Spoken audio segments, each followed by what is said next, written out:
welcome back to my channel. I am Leleti and here we talk about money and general lifestyle issues. And today we'll be talking about the 3 powers or gifts in a person's life. Did you know first of all that there are 3 gifts in a person's life? Well, there are, and these are wealth or money, time, and knowledge. You can have all 3 of these if you're really blessed, or you can have at least one of these. The good thing is that, however, why did I say however?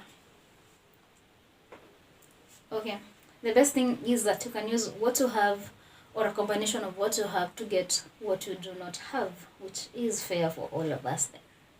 So for the first one, time, as we all know, time is given equally to all of us. You cannot add to it, you cannot subtract to it, but there's something you can do about it. We'll talk about it later. Then there is wealth. Well, you can inherit, you can get married, you can marry into wealth, you can be born into wealth, you can inherit it later, or you can create it later in life, or you can also have an idea whose time has come and the world is ready for it, like Facebook, and then the trajectory of your life just changes completely owing to that idea whose time had come. Then there is knowledge. Knowledge, this one can be acquired, so you can have it inside you, but you need to bring it out. So you need to read, to enlighten yourself, to associate with knowledgeable people, and this is how you tap into this gift. So how you're going to get what you do not have?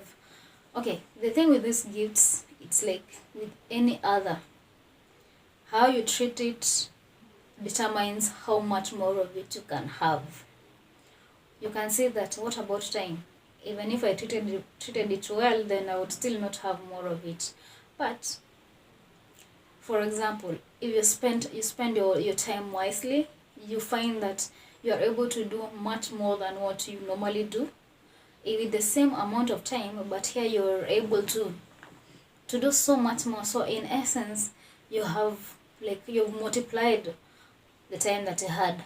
Also, like I had said, you can use what you have to get what you do not have.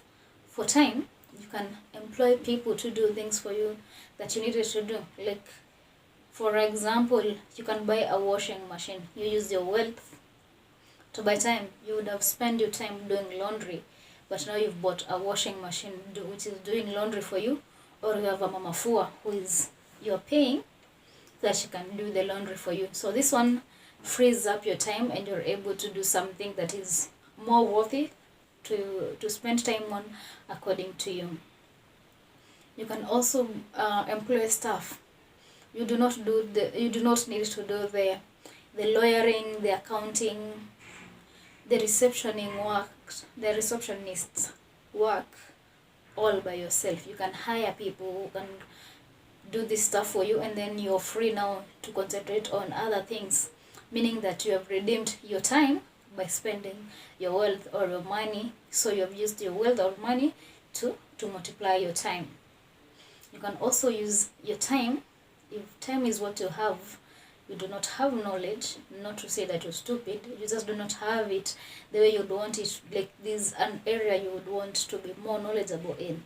So you spend your time and you read books, you listen to conversations, you listen to webinars, podcasts, you take classes and such. So you're using your time to acquire knowledge in a field of interest, in your field of interest.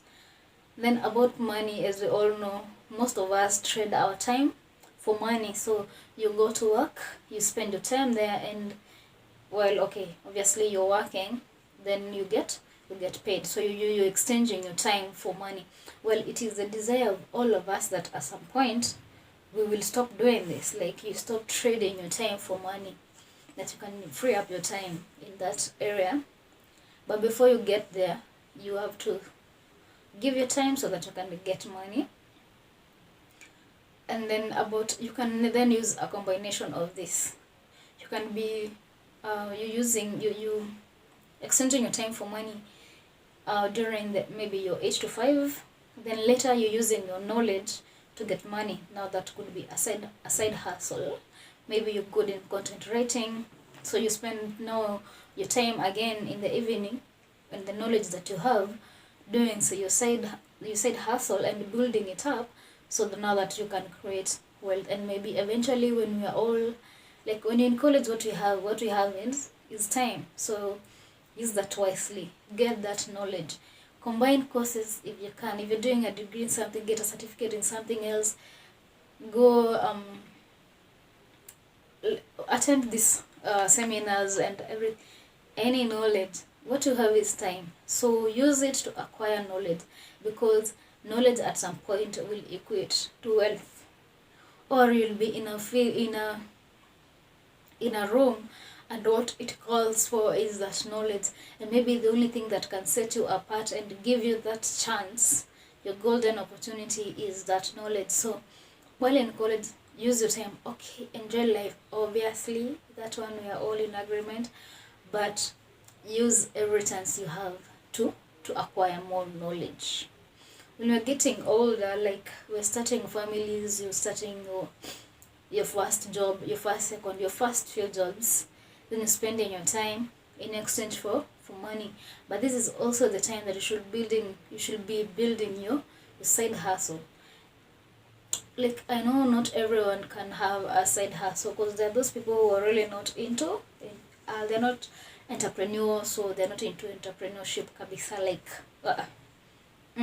not their thing. They're not hearing any of it, which is still okay, because you can't all fit in one shoe. There has to be diversity. So you can like start your investments in, like, investing doesn't have to be entrepreneur. There are securities to be bought. You can buy securities, you can buy bonds. If nothing at all, just put your money in a mutual fund, an MMF. It helps, because if it has at least minimal interest, so your money is not beaten up by inflation so much. But if it's just lying in the bank waiting for you to retire, by the time you're getting it, maybe your million is not worth 800,000. But even if it was in an MMF, even if ni interest too kidogo, if it was a million, at least it is 100,000 over the years. So that one is better than it being watered down. Like, it is lower, it is of lower value, it is devalued, like it's no longer worth what it was, and it cannot buy what it should have bought at that time.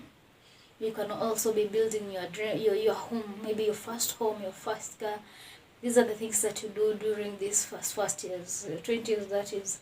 Then we all hope that in our old age, now that we do not have so much time, but we have time, because if you're retiring, the time you are spending with your to your employers, now you're free, so you can use that time. You have knowledge and the gift of experience, plus now you have money, you have wealth, and now these are the sunset years, but you want to retire comfortably.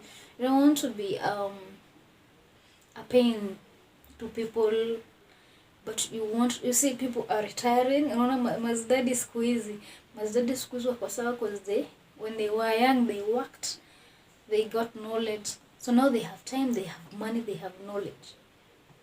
So what are they doing? They're going to the gym, they're doing what they like, and then they are here competing with the Subaru boys and anyone else in that league. Like, they're just giving everyone a chase for their money, because they spend their time, their mind wisely, and now they are upping up their body. And trust you me, no person is just working out at 60 and look that fine. It only means that they were working out before, or they were really taking care of their bodies. They're not just throwing junk, alcohol and everything to their bodies. So there's something you can redeem about time, but not everything. So if you get your body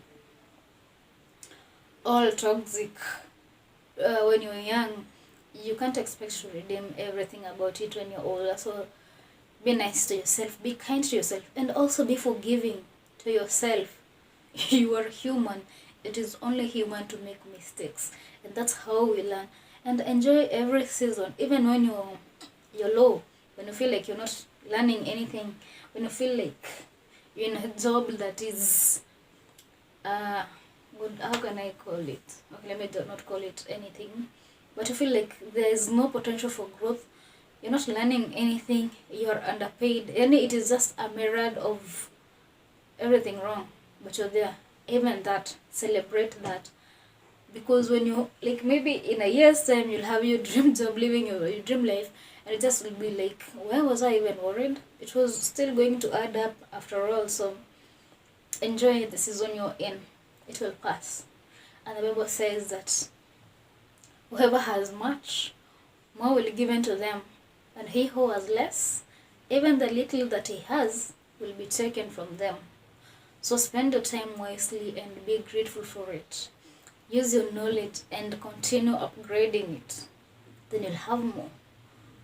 Be grateful for the wealth you have. Try to multiply it, to increase it, and to spend it wisely, the one that you have. Try to keep it, and you'll have more. So thank you guys for watching. See you on the next one, and I hope that you will be blessed with more.